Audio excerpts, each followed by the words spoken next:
একদা এক গ্রামে মস্ত বড় বটগাছ ছিল। সেখানে অনেক পাখিরা থাকতো। তার ছায়ায় ছোট ছোট ছেলেমেয়েরা খেলা করত। কিন্তু একদিন কি হলো জানো? সেই গ্রামে একজন ব্যবসায়ী এলেন। সে ঠিক করলেন গ্রামে একটা কারখানা তৈরি করবে এবং সেই বটগাছটি সেই কারখানা তৈরির জন্য কেটে ফেলার সিদ্ধান্ত নিলেন। এবার এই বটগাছটা কাটলেই আমার কারখানাটা তৈরি হয়ে যাবে।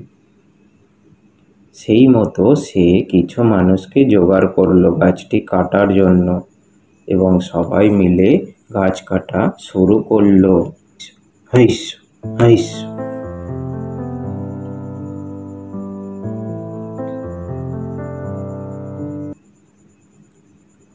আরে আরে, এভাবে গাছ কাটছো কেন? গাছ কেটে ফেলো না, গাছ আমাদের বন্ধু। শহর বড় হবে, কারখানা হবে, রাস্তাঘাট হবে, গাছ রেখে লাভ কি রে? যা যা খেলা কর তোরা। কিন্তু গাছ না থাকলে ছায়া পাবো কোথায়? শ্বাস নেব কিভাবে? খুব কষ্ট হবে তো। আহা, এগুলোতে কিছু হয় না। উন্নতির জন্য একটু কষ্ট মেনে নিতে হয়। গাছগুলো একে একে কাটা হয়ে গেল। চারিদিক ফাঁকা হতে শুরু করলো। কয়েকদিন পর,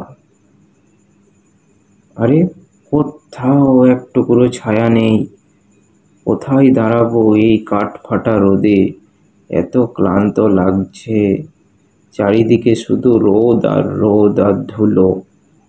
শ্বাস নিতেও কষ্ট হচ্ছে। অক্সিজেন নেই মনে হচ্ছে। আমি তো বলেছিলাম গাছ কাটলে এভাবেই কষ্ট হবে। কারখানা আছে, রাস্তা আছে, কিন্তু আজ গাছ নেই। তাহলে জীবন থাকবে কি করে? তারপরে হঠাৎ একদিন সেই কারখানার মালিকের স্বপ্নে প্রকৃতি দেখা দিল। আমি তোমাকে বলেছিলাম আমাকে কেটো না, আমাকে কেটে ফেললে তোমাদের জীবনও শুকিয়ে যাবে।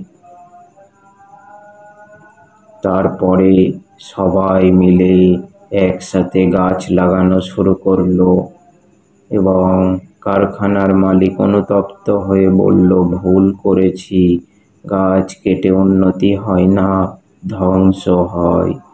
সবাই একসাথে বলি আমরা, গাছ লাগাও, জীবন বাঁচাও।